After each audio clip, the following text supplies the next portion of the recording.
Without objection. Thank you, Mr. Speaker.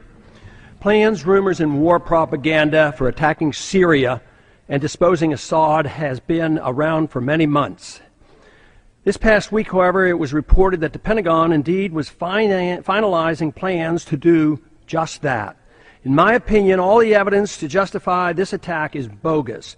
It is no more credible than the pretext given for the 2003 invasion of Iraq or for the 2011 attack on Libya.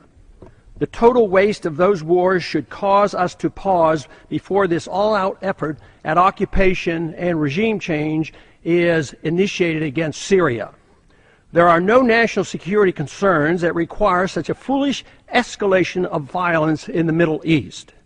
There should be no doubt that our security interests are best served by completely staying out of the internal strife now raging in Syria.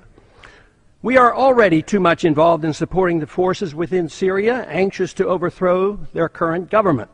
Without outside interference, the strife, now characterized as a civil war, would likely be non-existent.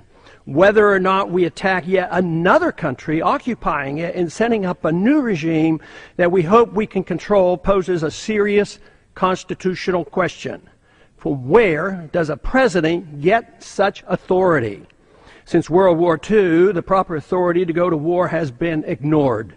It has been replaced by international entities like the United Nations and NATO, or the president himself, while ignoring the Congress. And sadly, the people don't object. Our recent presidents explicitly maintain that the authority to go to war is not the U.S. Congress. This has been the case since the 1950s, when we were first taken into war in Korea under a UN resolution and without congressional approval. And once again, we are about to engage in military action against Syria and at the same time irresponsibly reactivating the Cold War with Russia. We're now engaged in a game of chicken with Russia, which presents a much greater threat to our security than does Syria. Would we tolerate Russia in Mexico demanding a humanitarian solution to the violence on the U.S.-Mexican border? We would consider that a legitimate concern for us. But for us to be engaged in Syria, where the Russians have a legal naval base, is equivalent to the Russians being in our backyard in Mexico. We are hypocritical when we condemn Russia for protecting its neighborhood interests as we